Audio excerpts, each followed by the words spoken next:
We just getting started, baby. Did anybody see what Mr. Wardell Steph Curry did to the Portland Trailblazers? They were nobodies. They beat the Giants. Trash. They beat the Broncos. Trash. If you ever watched Dragon Ball Z, my man's was Super Saiyan.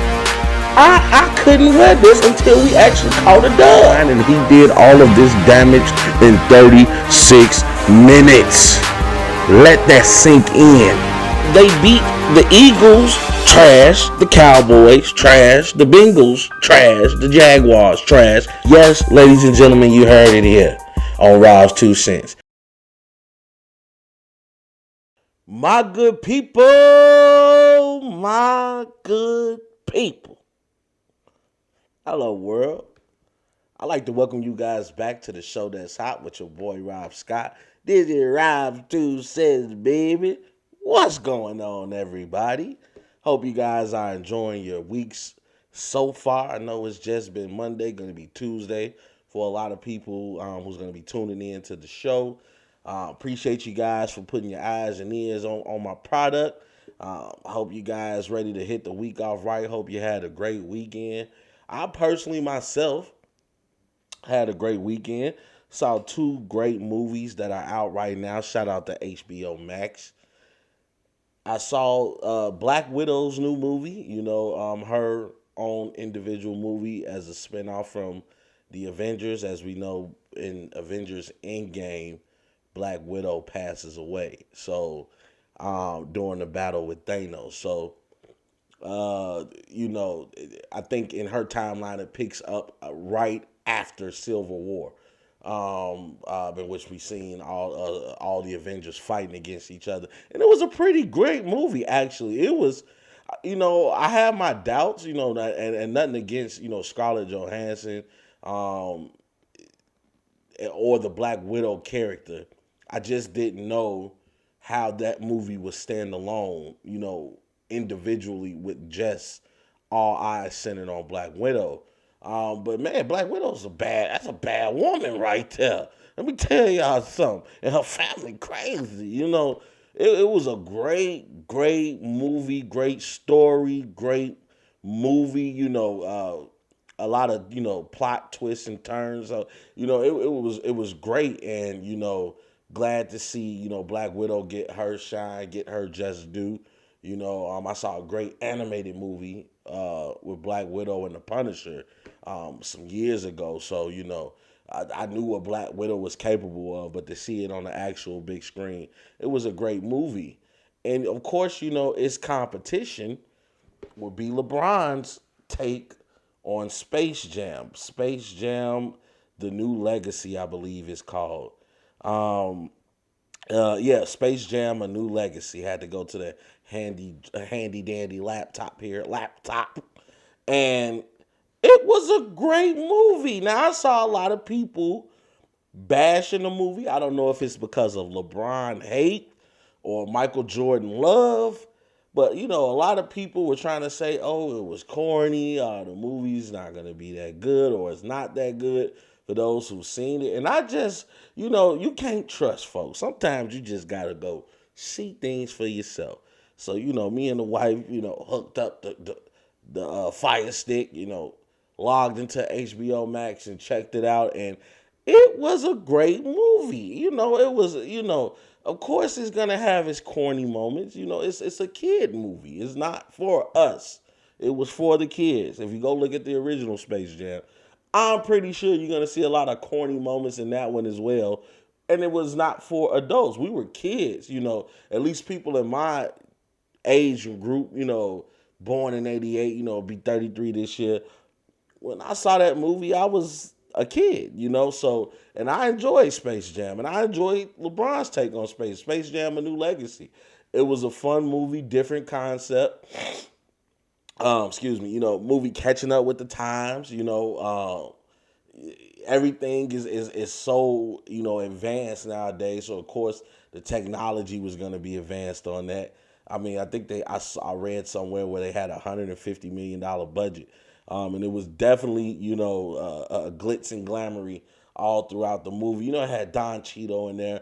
Michael B. Jordan made an appearance. I actually love, spoiler alert, I actually love their take on, including all projects that Warner Brother has been a part of. I mean, ranging from the Justice League, ranging to the Matrix, ranging to King Kong, ranging to It. I mean, you had Pennywise the Clown in it. I mean, it was a different take on it, and I actually thoroughly enjoyed it. It was also just a little nostalgic, I'm like, oh wow, look, they got so and so on here. Oh wow, they got, and it was a good movie. LeBron wasn't the best actor, but this is like one of his first big projects that he's worked on. So, for him to come out, in a big time movie production like that to be his first time, he did okay. Y'all need to cut LeBron a break. Now, I understand it's a lot of people out here that's not the biggest LeBron fans. But come on now, you got to give somebody credit where credit is due. The movie was not that bad, man. You guys need to stop belly aching. But I know you guys didn't come here to, hear me give you my take on movie reviews, I always like to have small talk with you guys, man. I appreciate you guys and everything you guys do to keep me going. But I know you came here for some NBA talk right now because, as you know, we are in the middle of the NBA Finals right now. Last time we spoke together here on Rob's 2 Cents, Milwaukee was up 2-1. They had just won Game 3, first game back in Milwaukee. Giannis goes berserk. I think that was his second of a back-to-back 40-point game. He goes berserk, just going to work out there. Phoenix now, hoping to try to steal one in Milwaukee and then end it in Game 5 going back home. That's what transpired last time we spoke. However, we all know that's not the case. Right now, if we look since last week when we had this conversation, my good people, Milwaukee is now up 3-2. Milwaukee will go on to win Game 4. Milwaukee went on to win Game 5. And Phoenix has not won any game since the 2 games they won, opening up in Phoenix, hosting the NBA Finals. Now, Phoenix is on the ropes. Phoenix is looking for answers right now. And as you guys know, we have to talk about the road taken to get us to where we currently are right now. So make sure you kick your feet up, sit back, relax, grab a cup of yak, and tune in for the hottest sports conversation in the nation. And for my people watching on their morning commute, get your cup of coffee. Make sure you keep both eyes on the road. That's why I'm on Spotify, iTunes, where you can just hear me as well. Safety first, my good people. And we have to talk about Game 4 because after Game 3, we just knew that Phoenix was not going to have another meltdown like they did in Game 3. We thought that they were going to be able to take one in Game 4. Phoenix spent the better part of the NBA season as number 2 in the Western Conference, fighting with the Utah Jazz to be the best team in the league, not just in the West, in the league.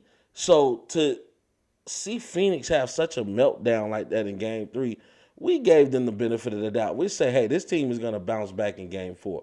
And that was not the case. Because in Game 4, we saw Chris Middleton wake up. He decided to join the party.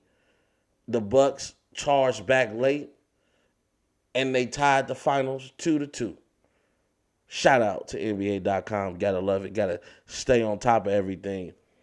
And in Game 4, we saw Devin Booker then put on a display of scoring prowess. The man went for 42 points, you guys, off 17 of 28 shooting. That means he shot 60% from the field. He also was 0-3 from the three-point line, which means he shot 0% from the three-point line. So Devin Booker got you 42 points with no threes, just going 17 of 28 from the field and 8 or 9 from the free throw line. That's getting buckets. I've already told you guys, Devin Booker is not the best three-point shooter. However, he can get hot if need be But, during game 4, he didn't really need to hit that three ball. I mean, he was out there going to work, getting whatever he wanted to from the mid-range area of the court. 17-foot jumpers, 15-foot jumpers, layups, dunks, back down, fade away, post move. The man footwork was on display. The shot was hot. I'm telling you, Devin Booker went to work. But the only problem with that was nobody decided to step up with him. Your next highest scorer was Jay Crowder with 15 points, and he was 3 of 10 from that game. Chris Paul was a no-show. Chris Paul only gave you 10 points. He was 5 of 13 from the field. He also was scoreless from the three-point line at 0-2. He did give you 7 assists, but very on-point guy, like he gave you 5 turnovers. Chris Paul was a no-show. I mean, he was losing the ball throughout the game. And then we look at in the fourth quarter, it's money time. Even though you've had such a horrible game, Chris, everybody expected you to step up when you needed to. And that did not happen because Chris Paul, on one of the last plays of the game, will then turn the ball over. I don't know. He made a nice dribble move, dribbled it to his left, and as he was coming back to the right, he lost control of the ball, falls to the ground.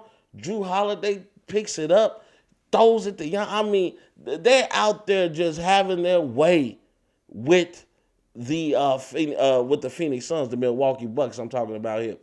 And we look on Milwaukee's side of the ball. Great defense throughout the night. Great hustle plays from the others, as we like to call them. You look at P.J. Tucker, he gives you 0 points. And he only grabs 5 rebounds. But out of those 5 rebounds, 3 of them are offensive. Giannis gives you 5 offensive rebounds. He gives you 14 rebounds in total. He gives you 26. He goes 11 and 19 from the field. He only turns the ball over 1 time. He gives you 2 steals. 3 steals. He gives you 2 blocks. He even gives you 8 assists. Giannis was everywhere on that court, doing what he needed to do at the time when it was required of him. Big-time players step up in big-time moments. And Giannis said he's going to seize the opportunity. Right now, NBA analysts, other people in the media are calling Giannis right now the top 3 player in the league. They say you have LeBron and KD in whatever order you want to put them, and then you have Giannis at number 3.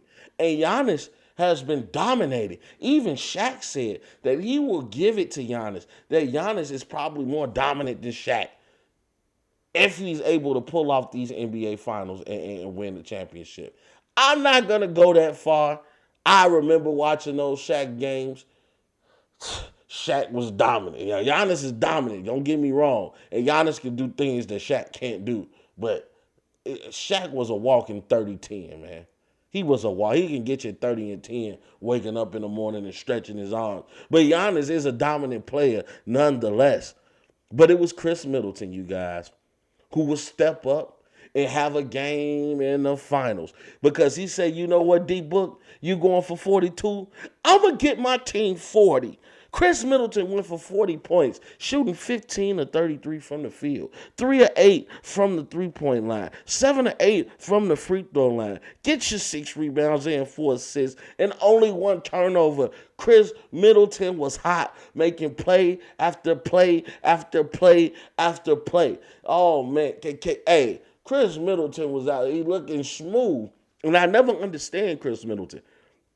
He gives you these good games, and then he disappears. Hopefully he's able to keep that momentum, because if he plays the way that he played in Game 4 throughout the rest of the series, the Phoenix Suns are in trouble. Giannis has been consistent. He's only been needing people to help him and go along for the ride, and Chris Middleton decided to step up. Even Drew Holiday, even granted he was 420 in this game, the defense that he was sticking on Chris Paul, picking Chris Paul up 94 feet, holding Chris Paul to only 10 points, just showing why he was NBA All-First defense this past season. Drew Holiday is a defensive monster. Again, One of the most underrated two-way players in the league. And Giannis stepping up big time with probably one of the most impressive defensive feats we've seen in the NBA Finals. Let me set the picture for you. Let me paint the picture for you. Giannis is sticking Devin Booker. It's coming down to the wire. Besides game 3, these have all been close games in the NBA Finals. Coming down to the wire. Phoenix is trying to tie the game or take the lead. Devin Booker has the ball. He has Giannis sticking him. Devin Booker gets too deep in the paint, and now Giannis understands he's not going to shoot this ball. They're looking to get DeAndre Ayton the easy lob, and that is exactly what they were looking for. Because Giannis was able to not only telegraph what Devin Booker was trying to do, he was able to stop it. Giannis Antetokounmpo, the Greek freak, faked at Devin Booker like he was going to stay there. And once Devin Booker threw the lob in one swoop, in one movement, Giannis turns around, jumps in the air, and blocks DeAndre Ayton at the peak of the ball, at the peak of the alley-oop, at the peak of the lob, and stops him, gets the block. Milwaukee doing the things necessary, making those big money plays at big money time to win the game. And then we look at game 5, y'all. Oh, man. Game 5 was won. We saw Devin Booker once again go for 40 points. And he became one of the only players, if not the only player, to have back-to-back 40-point games in the NBA Finals and lose. Devin Booker gave you 40 points, and Phoenix looked as if they would come out and make a statement, as if they were going to come out and make a statement. Got off to a quick start. I believe the league got up to 20 points by the second quarter. Phoenix looking like, okay, we're back home in Phoenix. Playtime is over. Let's go ahead and win game 5. As I mentioned, Devin Booker gave you 40 points off 17 of 33 shooting from the field. And he actually gave you 2 3-pointers this time, shooting 2 of 4 from distance. Gave you 2 steals, 1 block, 4 rebounds with only 2 turnovers. Chris Paul getting back in his groove. Scores 21 points, only has 1 turnover. That's the point guard we know. He was 9 of 15 from the field, 3 of 3, perfect from the 3-point line, hitting big-time shots when they needed them. Also giving you 11 assists. DeAndre Ayton trying, playing excellent defense on Giannis because statistically speaking, when he is guarding Giannis, Giannis is not as successful as he is when other players on the Phoenix Suns are guarding him. He gives you 20 and 10. 20 points, 10 rebounds. Gives you 2 blocks. And just playing unrelentless D on Giannis Antetokounmpo. But the big 3 from Milwaukee will stand up. Now, let me tell you something about Giannis. As I mentioned before, he had back-to-back 40-point games in Game 2 and Game 3. Giannis is the first player since Shaquille O'Neal to have back-to-back 40-point and 10-rebound games in the NBA Finals. He gave you over 40 points and gave you over 10 rebounds. Nobody has done that since Shaq. You see why they're comparing him to the big fella? Giannis comes in this game, acts a fool. 32 points, 14 to 23 from the field. Only shot 1 3-pointer. He missed it and realized, I'm not going to do that again. Now, he only gave you 9 rebounds, but he did give you 6 assists with 0 turnovers. Just being freakish out there. Chris Middleton said, I'm still hot. 29 points, 12 of 22 12 of 23 from the field, 3 of 8 from the 3-point line. He also gives you 7 rebounds with 5 assists. But it was Jrue Holiday, who I believe was the MVP of this game. Because he came out firing. He said, I know last game I was 420. I'm going to still get up 20 shots. In this game, he was 12 of 20, hitting 27 points, 13 assists, 3 steals, 1 block, only 2 turnovers, 3 of 6 from the three-point line. Playing unrelentless D on Chris Paul, switching up from him to Devin Booker, doing his thing. Did I mention he got the game-winning defensive play of the game? Let's paint the picture for you. Devin Booker has the ball. Phoenix is only down 1 with about 31 seconds left. Devin Booker gets the rebound off of missed Chris Middleton shot. Coach Monty Williams does not call timeout. He lets Devin Booker run the play. They're trying to get into their sets before Milwaukee gets into their defensive set. Giannis picks up on D-Book. D-Book is able to get him down into the paint area. Realizes he can't shoot over Giannis. So as he goes to spin to attempt to fade away, I'm assuming, guess who's there waiting on him? Jrue Holiday. Devin Booker literally spins right into Jrue. Jrue snatches the ball out of his hand. Give me mine. Runs the break. Giannis runs down the court screaming for the ball. Not only does Jrue Holiday make a great defensive play, he also shows why he's the starting point guard on this team. He showed why Milwaukee paid him big dollars to come there with championship aspirations in Milwaukee. He sees Giannis and throws him a beautiful lob. He knows Giannis is long. Giannis is athletic. Just throw it up there. He might go get it. Giannis catches the ball, dunks it in off the lob pass. Chris Paul foolishly fouls him out of frustration because he knew it was no way you were going to stop Giannis once he left his feet. No way. Chris Paul pushes him in the air. Giannis doesn't even budge. He completes the dunk, misses the free throw, but misses it badly enough where it comes right back to him. He's able to tip it back out to Chris Middleton, who is then fouled, who then hits 1 out of 2 from the free throw line, but that seals the game. Milwaukee is up 4 points, 2 possessions.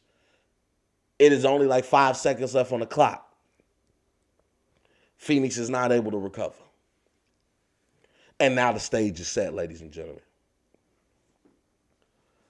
Phoenix now has to win in Milwaukee. This is the first time in this playoff series where they are facing an elimination game. And they're the ones that could be eliminated. Milwaukee is up now 3-2 with all the momentum. And guess where they're going back to on Tuesday evening? They're going back to Milwaukee. Now, I mentioned, as once again I made an appearance on the Rewind Sports 60 on WCPT 820 AM, also streaming live on their own channel, the Rewind Sports 60 Roku channel, which is also where you can watch Rob's 2 Cents. Shout out to Brother Jerry Rouse. Shout out to Brother Dan Marvelous. Shout out to Devin Tingle. I just want to let you guys know something. I mentioned this on the show. Phoenix is not going to get any bigger. Losing Dario Saric in Game 1 was a huge loss to the Phoenix Suns. They are already a smaller team to begin with. But at least with Sarge, you are able to allow DeAndre Ayton to get meaningful rest minutes on the bench. DeAndre Ayton is now having to play 40 minutes because now he is the primary defender on Giannis. If we look back at Game 5, DeAndre Ayton played 44 minutes, almost 45 minutes. He almost played pretty much the entire game. And Giannis realizes that the Milwaukee Bucks have an advantage over the Phoenix Suns. They're bigger than the Phoenix Suns. Phoenix is not going to get any bigger by Game 6 on Tuesday evening. You can't depend on Frank Kaminsky. As good as Torrey Craig has been, he's simply not big enough to guard anybody on the Milwaukee Bucks, at least not that front court.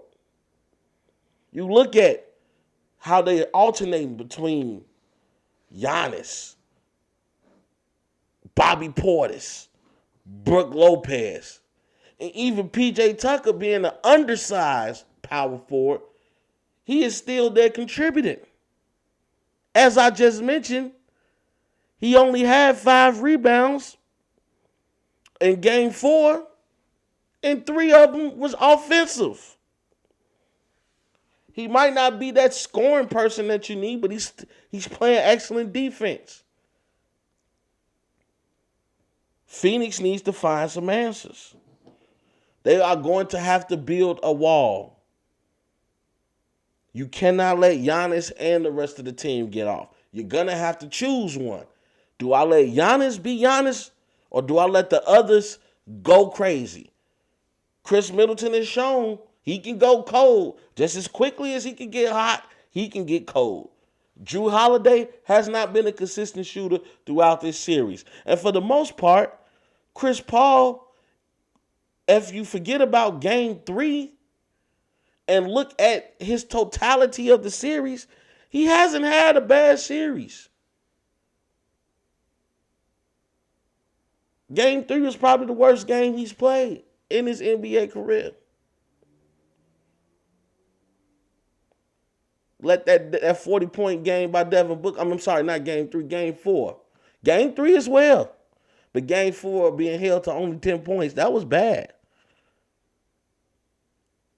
Now, we do look at Chris Paul throughout the series. He's averaging 21 points throughout the series. Devin Booker is averaging 30. But Giannis averaging 32. Middleton averaging 25. Jrue Holiday averaging 17. And as I mentioned, they are just better defensively. I'm still going to ride with my prediction of Phoenix to pull out Game 6 and then hopefully be able to win it in Game 7. But will I be shocked if Phoenix lose tomorrow? I will not. But these games have been mighty close. And I'm not going to count out Phoenix yet. These teams have been evenly matched. But they have to figure out, what are we going to do? You're going to have to play defense in the paint by committee. All hands on deck. Everybody should be boxing out somebody. Stop letting the Milwaukee Bucks beat us up on the boards, especially the offensive boards. We have to limit them to one shot. Heard it here first on Rob's 2 cents. Also, before I let you get out of here, I want to give a shout out to Justin Fields. Been reading some great articles about him. Say he has been to the Bears facility every day since touching down in Chicago, training, getting ready for this upcoming season. I love to hear things like that. The young fella is taking this game very seriously, taking his position very seriously, understanding that as the quarterback of this team, the Bears go as I go. As I mentioned, there are a lot of players. As I mentioned in previous episodes, there are a lot of players on the Bears, in particular the wide receivers, who are happy to have a quarterback like Justin Fields. They are excited about what's going to be, what is going to transpire as the season progresses. So it's going to be a beautiful thing, man. I'm excited to see Chicago Bears football, and baby, because it's not looking so good for the Green Bay Packers. Aaron Rodgers has yet to show up and participate in any of, events or practices for the Green Bay Packers. I believe they said July 27 is when the veterans are supposed to return to Green Bay to get ready for the upcoming season. We don't know if Aaron Rodgers is going to pull that retirement card out, as he's been very vocal on not wanting to return back to Green Bay, and that debacle that's going on out there. I'm pretty sure there's going to be a lot of storylines to come as the NFL season draws near, and we are excited for some football. Also, Team USA, we just, Bradley Beal is no longer with the team, tested positive for COVID, so he did not travel with the team. He will no longer be playing in Tokyo. Also, Kevin Love, who's been dealing with an ongoing calf injury. He has pulled out as well. So they've been replaced by San Antonio Ford, Keldon Johnson, I think that's his name. And then also JaVale McGee has joined this team as well. And it's going to be interesting to see, this dynamic of how these guys are going to work together. I think I caught one game with Johnson in the new addition. He played pretty well. Also, too, Jeremy Grant is going to be rejoining the team after being in health and safety protocol. And now Zach LaVine has not traveled with the team. Now a part of health and safety protocol himself, but I think they're saying they just don't want to chance it. They just want to make sure he's good. I do believe he is in Tokyo already, so he'll probably have to quarantine for a couple of days, and then he'll be able to rejoin the team. He's actually been placed into the starting lineup, and that's why I believe one of the reasons that the Team USA was able to win their games. As we know, they lost their first two games, one being to Nigeria, one being to Australia, and we were able to bounce back, beating two former powerhouses in overseas play, in Argentina and in Spain, beating Argentina 108-80, great win, and then beating Spain 83-76. As you know, Spain, we played against them in many gold medal round games. Spain being one of those dominant teams over there. At one point in time, they used to have Big Serge Ibaka. They got Rick Rubio, the Gasol brothers. They got some players over there in Spain. But Zach LaVine, in the game versus Spain, going crazy. Scores all 13 of his points in the fourth quarter, helping his team to win. So proud of Zach LaVine. Hope he's able to bring some lessons back from being around all these great players to the Chicago Bulls, and we're able to have a great season as well. Also, in the upcoming weeks, I will begin to discuss the upcoming fight between Errol Spence versus Manny Pacquiao, which is scheduled to go down Saturday, August 21st. Definitely can't wait to watch that fight. That's going to be a great fight. Finally getting to see two powerhouses go at it. I'm going to definitely be watching that. I think, they're trying to, somebody's trying to become an undisputed welterweight champion. So, gonna be keeping my eyes on that one, man. And I hope you guys continue to keep your eyes on me. That has been my show, ladies and gentlemen. We've had a great time, a great ride. Definitely make sure you guys tune in to the NBA Finals on Tuesday. Will Phoenix be sent packing? We don't know. We hope that Phoenix is not using that famous saying, 1, 2, 3, Cancun. Hope you guys continue to have a great week, rest of the week as well. Have a great productive week. You know how I am about goals. Set your achievable goals. Make sure they're attainable. Don't jump out the gym with them, but don't think too small as well. And then set up a plan to execute those goals.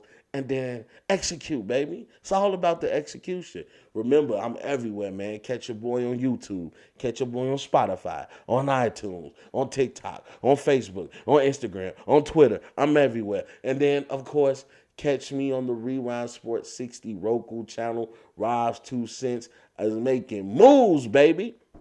Hope you guys continue to have a great one. Hope you continue to be great. And y'all already know the slogan, baby. We gone. There's a bigger fight going on. There's a much bigger agenda than the streets. And I know sometimes it's hard to see that far in front of us. But we have to look past the illusions. Look past the delusions of grandeur and look at the bigger picture. We need to become better versions of ourselves each and every day. Fight for what you believe in. Because if you stand for nothing, you'll fall for anything. We just getting started, baby. You guys know the slogan now. Hope you all have a great evening. And we gone.